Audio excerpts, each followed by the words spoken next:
We don't want you here anymore, leave you. Lazy person who works from home, my sister said angrily, and even my parents. Agreed, leave. I'm tired of a family that doesn't appreciate me and my dog. If they're going to act like that, then I'll do what I want. That's when I decided to get back at them. My name is Kathy, and I'm 33 years old and single. I designed websites as a freelancer, which means I can work from home using just my laptop. I have a spot in my house where I work, and I set my own schedule even.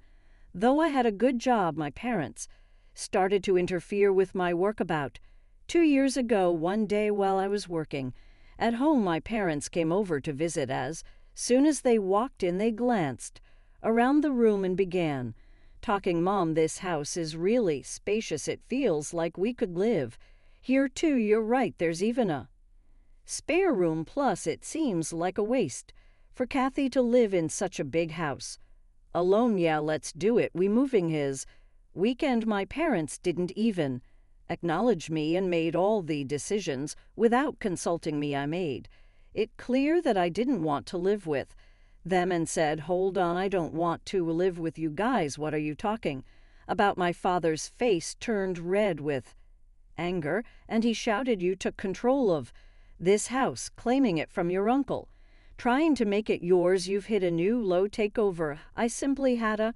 conversation with uncle and he gave it to me. Don't try to justify yourself. In any case, our old house is crumbling. Your mother and I are moving in here this weekend. In reality, this house was a gift to me from my father's brother, my uncle, who always spoiled me. The ownership is still under my uncle's name, but he gave me permission to use it however I want. According to my father, our family home has deteriorated significantly and it requires extensive renovations if we want to keep living there. My mother doesn't work and my father's income isn't very high, so renovating the house isn't feasible for us. That's why they targeted the house I inherited from my uncle. I wasn't happy about it, but my parents had made up their minds to sell their own house and said they had nowhere else to go. I couldn't leave them stranded, so I reluctantly agreed to live with them. But as soon as they moved in, my parents started making sarcastic remarks. Hey, Kathy, you're in your 30s already, right? Don't you think about settling down and getting married? I'm content with my job at the moment. If you keep saying things like that, you'll just push any potential suitors away. Why don't you take a clue from your sister? Well, my sister's marriage isn't exactly perfect, is it? But for now, I'm okay with how things are. At that point, my mother, who had been listening, chimed in. Hey, don't speak ill of your sister like that. Unlike you, she's married and has a job at a company. You know, I may not be married, but I'm doing just fine with my work too. You're always glued to your computer. Are you earning money through some sketchy methods? I earn my living through honest work. There's no need to be concerned. How dare you talk back to your mother? You're nothing like your sister. That's how it went. My parents kept comparing me to my sister. Yes, she has a job at a company, but she's only a temporary worker in an office position. I don't mean to belittle temp jobs, but I certainly make more money than she does. I understand that my parents' generation may not fully understand the idea of working from home, but it was still painful to constantly feel underestimated. Then one day, while I was preparing dinner, instead of my usually idle parents, the doorbell rang. Unexpectedly, to my surprise, it was my sister Sandy, carrying a lot of luggage. Huh, Sandy, what's happening? It's been a while. Kathy, this might seem sudden, but I'll be staying in this house from now on. I was taken aback and blurted out, huh, what a big house. If Uncle was giving it to someone, it should have been me. Wait, hold on, you're moving and starting today? I had no idea about this. Did Mom and Dad tell you I got divorced? You know, divorced, so I'll be relying on you from now on. Ignoring my surprise, Sandy went upstairs and claimed an empty room for herself. Despite my attempts to resist, my parents sided with Sandy, and I felt powerless to stop it from that point on. My stress only grew after her divorce. Sandy had quit her job and spent her days gossiping about me with our mother.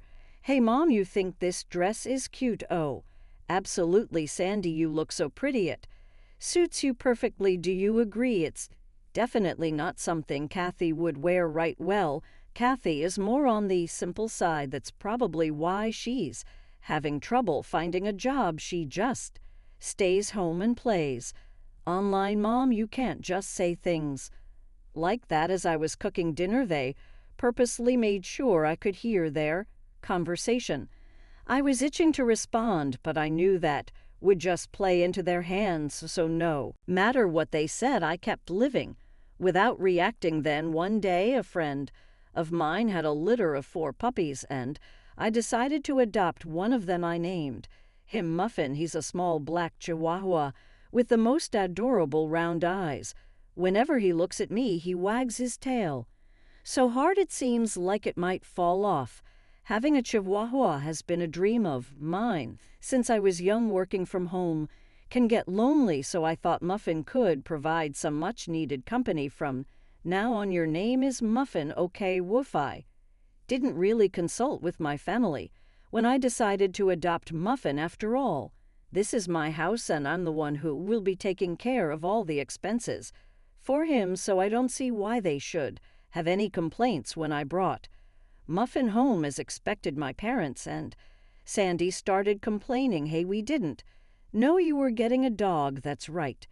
Dogs can be smelly. You know I can't stand bad smells. Kathy, how could you just bring a dog home without talking to us first? We didn't agree to this." As they kept complaining, I firmly told them, firstly, I didn't just pick him up off the street. A friend gave him to me, plus I'm the one who's going to take care of all the expenses for Muffin, so there shouldn't be any problem. What I choose to have in my house is my business. If you have any complaints, you're welcome to leave it first. They complained loudly, their faces red with anger, but within a few hours they were completely won over by Muffin's cuteness and began showering him with affection. "Aren't you just adorable? Are you Mommy's boy or Daddy's? Or maybe sis, look this way, sweetheart." Wait a minute, what happened to their anger from just a moment ago? Was it all just a dream? My entire family became completely enamored with Muffin. From then on, they were always doting on him.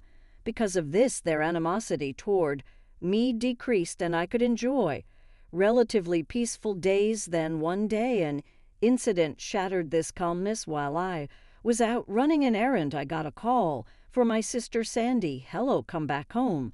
Immediately, in response to my sister's sudden outburst, I asked what was wrong. She vented her frustration, yelling at me, "It's not what happened. Muffin made a mess on my clothes. What if they smell? I'll just wash them quickly and they be fine. Besides, isn't it your fault for leaving your clothes on the floor?" "What? It's my fault. It's your lack of training, Muffin, that's to blame. Enough. Muffin is still a puppy. You know, if you take him out for a walk, he won't make a mess at home. You said you were excited to walk Muffin today. Did you actually take him?"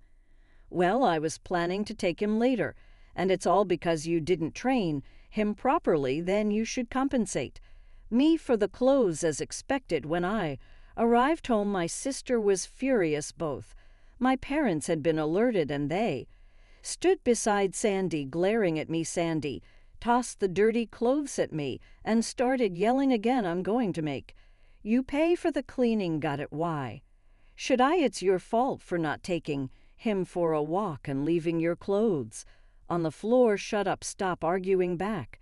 This only happened because you brought this stupid dog home. What are you going to do about it?" "Calling him a stupid dog.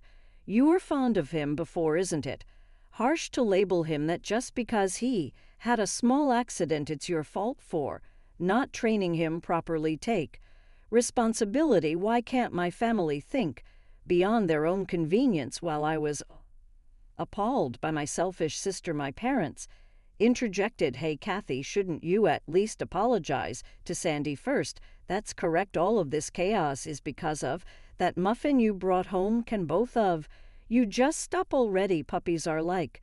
Babies, can't you forgive them for making mistakes once in a while? Pathetic this mess is all because of this dumb dog. Kathy, you made the right choice by not getting married. If you were a mother, I doubt you'd raise a decent child. What? How could you say that if you took him for walks properly and kept the house tidy, none of this would have happened? Finally, my sister raised her eyebrow and pointed at me, saying, I've had enough. I don't want you or this stupid dog here. Get out of this house. What, didn't you hear what I said? I said, leave. We don't want a freeloader who works from home here. A freeloader who works from home? How can someone who's currently unemployed say such a thing? And who do they think is covering the household expenses? It's me. As I stood stunned by my sister's absurd remark, even my parents joined in. That's right, Kathy, leave this house. Your presence only brings us bad luck. You're a jinx. All three of them kept insisting that I leave. In that moment, my anger boiled over. That's enough. I've had it. If this is how it's going to be, just wait and see. Fueled by a desire for revenge, I packed my belongings and left the house. With Muffin, my sister's words only added to the tension. This is all because of you. If you had just done what I said, none of this would have happened. They still didn't grasp the severity of their situation, even though consequences awaited them, but I didn't care. Let them deal with it on their own. Hiding my smirk, I left the house with Muffin as expected. A few days later, my sister called in a panic. Kathy, please help.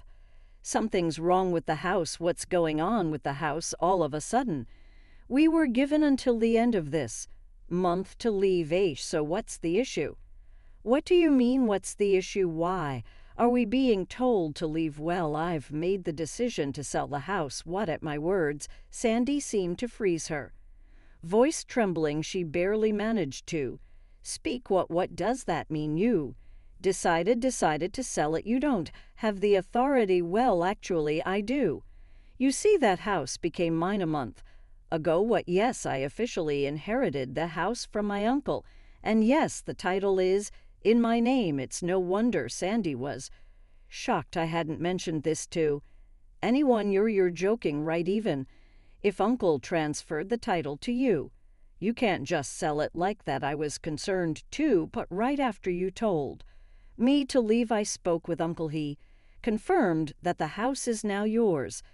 Kathy, he said, do whatever you want. You should get away from that awful family as soon as you can. What? That can't be.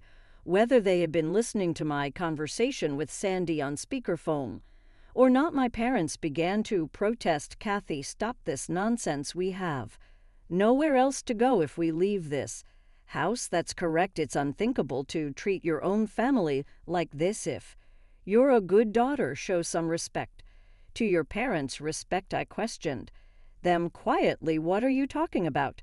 You've always favored Sandy over me. Who do you think has been supporting your lives for the past few years? You all had nowhere to go, so I reluctantly let you move in with me. With an unusually firm tone, my parents were left speechless.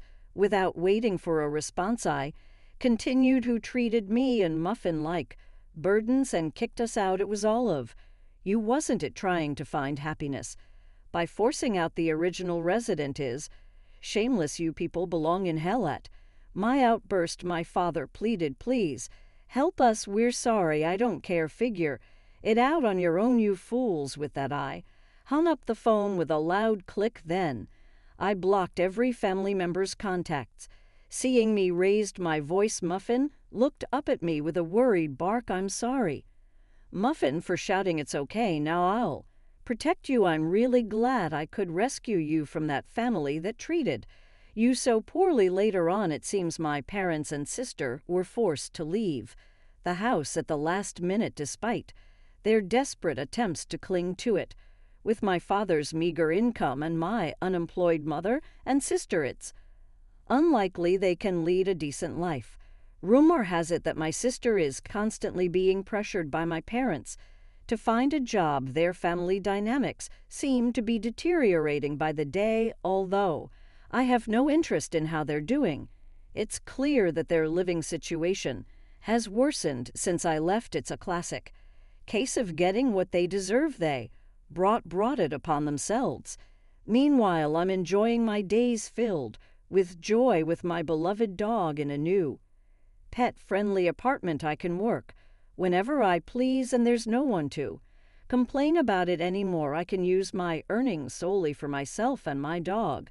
I'm incredibly content with my life now. Muffin, let's head to the dog park today. Woof, Muffin seems more lively. Maybe it's because that noisy family is gone. From now on, I want to protect Muffin for the rest of our lives and lead a peaceful existence.